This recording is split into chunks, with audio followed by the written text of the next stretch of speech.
Hi everyone, it's Jerry. I have an excellent game to share with you from round 4 of the 2025 TePe Sigeman and Company tournament. This was played on May 23rd. On the white end, 13-year-old super talent from Turkey, Yagiz Kaan Erdogmus, playing against Richard Rapport. Okay, the opening we work with is a Rossolimo Attack. Black goes for a kingside fianchetto, d3, d6. Nearby, there's bishop d7. Before that's in, the knight is swiped. Black now has to double the c-pawns. And white would like to see these c-pawns isolated. So he challenges the d-pawn. Dares black to take on e5 and end up with double isolated c-pawns. Black is not interested. Black plays bishop g4 here. If this pawn is picked up, just mapping out a few moves here, this is how you could continue. Rook e1 is a healthy start. Let's see how black first tries to address that threat. Follow-up move bishop e3. That's one way to be on c5, and here's another, the pivot on d2. From d2, there's a couple interesting options. b3, e4, both converge on that very weakened c5 pawn. Black keeps this pawn around. Bishop g4, tension resolved. Bishop questioned, bishop for knight exchange. Threat on c6 parried. Development with knight c3, no castles just yet. Some time taken out to prevent bishop g5, any pin idea. Okay, we can't go to g5, let's develop here to f4.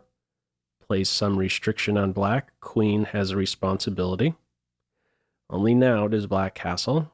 More pressure now on d6. Black doesn't have a wide range of options here. Plays knight to f5 to cover d6. Pushing the pawn will drop c5. Also trying to pick up this b2 pawn, not a good idea. There's rook b1, and then black would have three problems. The bishop, d6 is still an issue, and also h6. It's knight f5 here. Some coverage taken over the d4 square. Rook b8, rook b1, and now rook b5. Black wants d5 next to kick the knight away. Doesn't want to see. Knight takes c5 in response. Follow-up move. Queen goes back home. White's prepared to give this rook a kick. He's anticipating d5 here.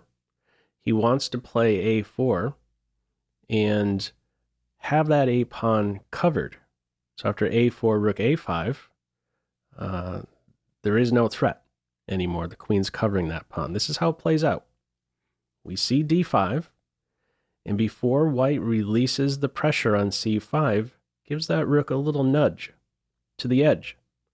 Now, when I made my initial skim through this game, I was reminded of a game I covered between Leela and Stockfish, where Stockfish, playing black, ended up getting the rook stuck on the A file. We're sort of nearing a position like that here. This rook is not so well positioned. Doesn't have many options. Okay, only after first kicking this rook to a less than ideal square does the knight now react here. It drops back to d2. Here's something I questioned. Rather than knight d2, I was wondering, can you continually bother this rook for maybe a couple more moves? Like, why not maybe play b4 here? Captures on b4, rook a6, knight c5. Yeah, the rook is slipping away, and in the end, the thing to really question, was it worthwhile to create this big gap on d4? The very square white covered earlier by playing c3. Yeah, this would now be an excellent jump for a knight or bishop. So not worthwhile to pursue these forceful moves. Better to recognize the big square you would give up along the way. d4 is that square. Now's the time to finally react to this threat. keep this structure as is. This does a very good job of taming both minor pieces. So knight d2 it is. Rook a6 finally has maybe a way to slip away. Rook b6. From here we have rook e1. h5, looking for some clamp down on the kingside pawns one day, h4. And from here we see bishop to h2. Why bishop h2? Well, on f4 it's vulnerable, it's unprotected. If white tries to go hunting for this pawn through the b3 square, like right now, knight b3, there is rook captures a4, winning a pawn and generating a threat. The bishop is hit. So before going with knight b3, the bishop is on a more secure square. h2 it is. Something to note, if you're falling back like this, do know possible back rank issues for white. There's no king h2 for the moment.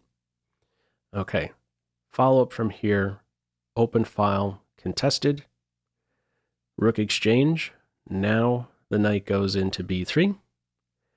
And from here we see bishop to f8 defending c5. Now, I wondered a bit about rook captures a4 here. Why not go for this?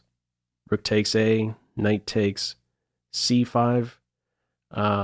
It's probably not so appealing to play in this way as black because this knight is very good.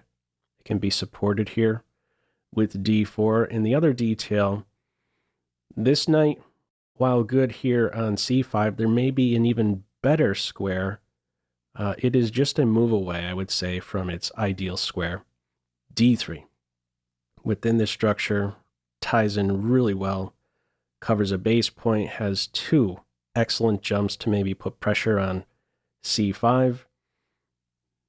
Not appealing for black to play in this way, to allow white to even step foot on that c5 square. So it's covered with the bishop. Follow up now, a5. Okay, this rook looks like it fell out of the sky. How did it get here? It's a struggling piece still. Now, before playing a5, white had to anticipate the typical deflect the defender.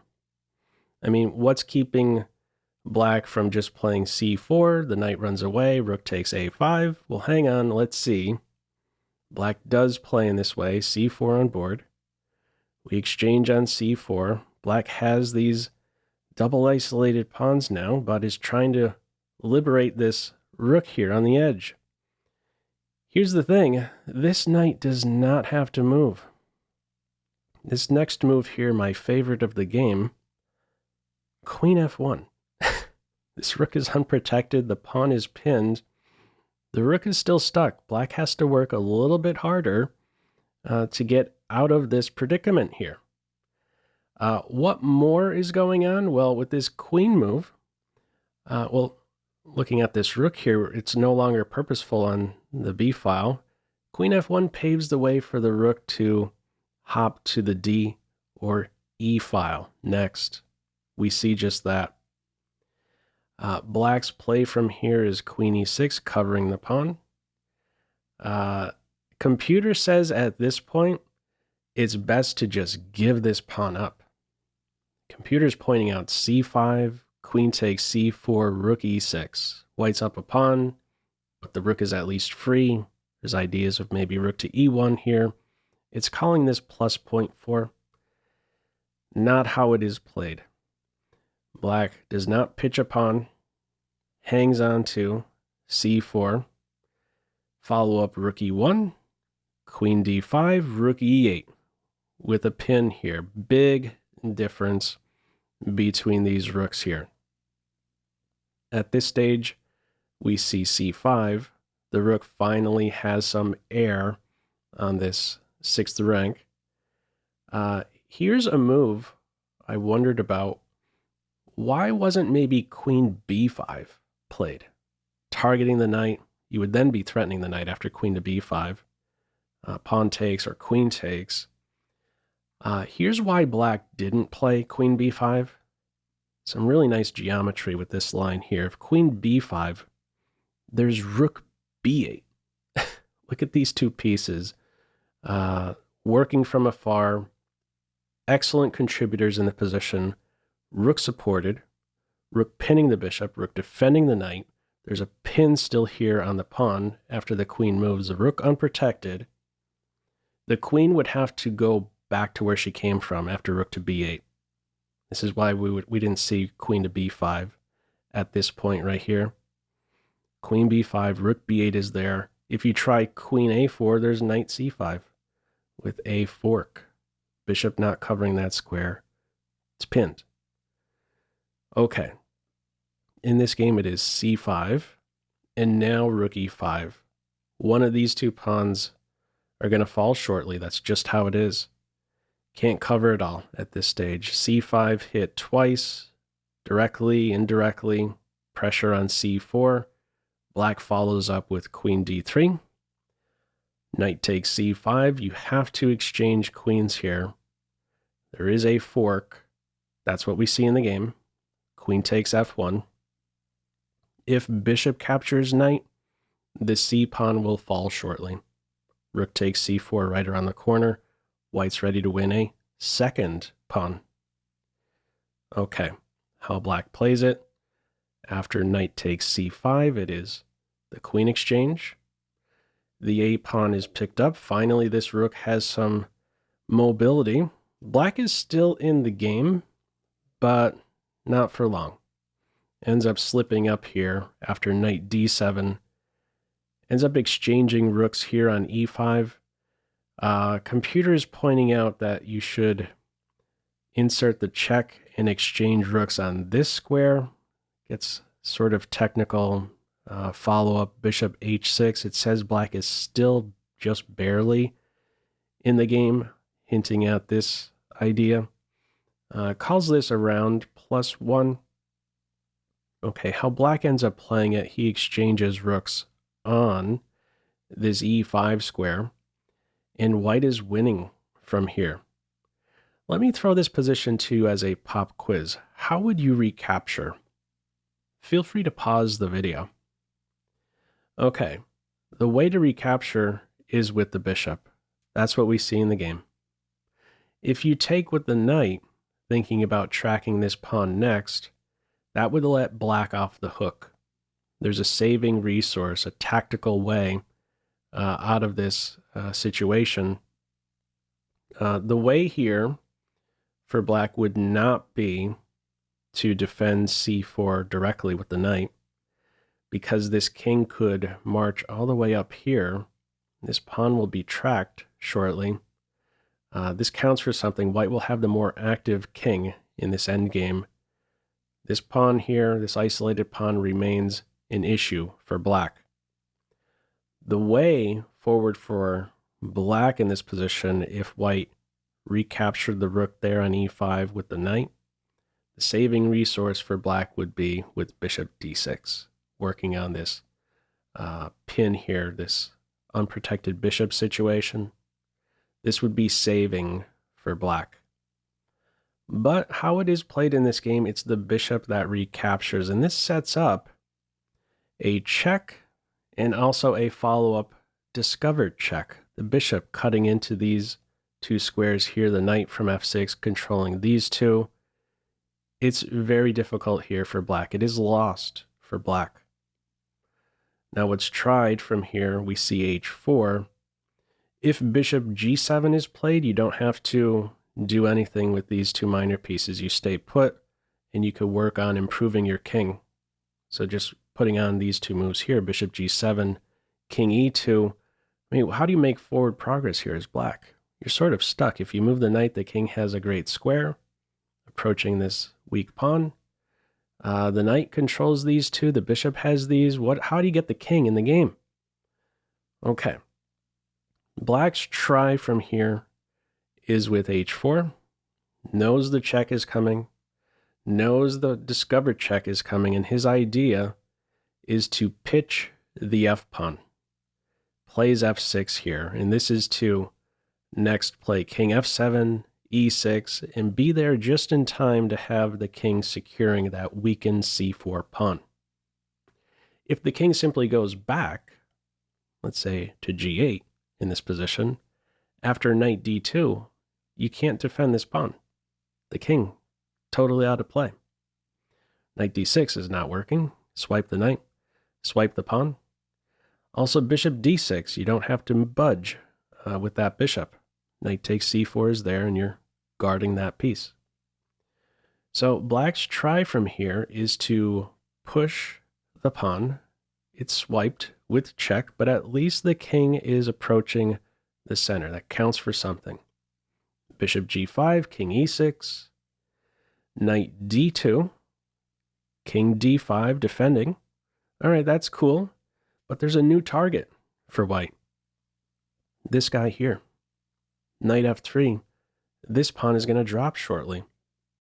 Now, I like these finishing moves, really, by Erdogmus. It's a winning position, but how exactly to convert? What's the clean approach? After king c5, you could go ahead and collect this pawn. That's winning. We don't see that, though. It's king e2 here.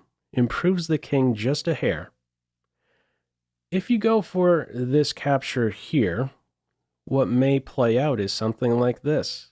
A little race over here, and look at this. White is there just in time, it's true, to defend this pawn. Still winning position for white. But do you really want to have this position here with your king? You don't. You're on a dark square. Also, this king exerts pressure on a couple of your own pawns. This may introduce ideas like a5, a4, a3. King takes c3, and then black works with a passed pawn. Totally unnecessary. You should not allow such a fantastic position for the king. An active position exerting pressure on your pawns like this. So, what does he say to himself here? Maybe at this stage here, after the move in the game, king c5. He says, this pawn is going nowhere. Let me parry your threat. Let me snuff out your one idea to establish your king on this b3 square, and only then will I collect that second pawn. King e2, king b5, king d1. Also note how the king is traveling on his way to the c2 square to box out the king from getting to that b3 square. He's traveling on light squares. This bishop will not cause any issue along the way. At this stage, no king a4. King c2 would be there just in the nick of time.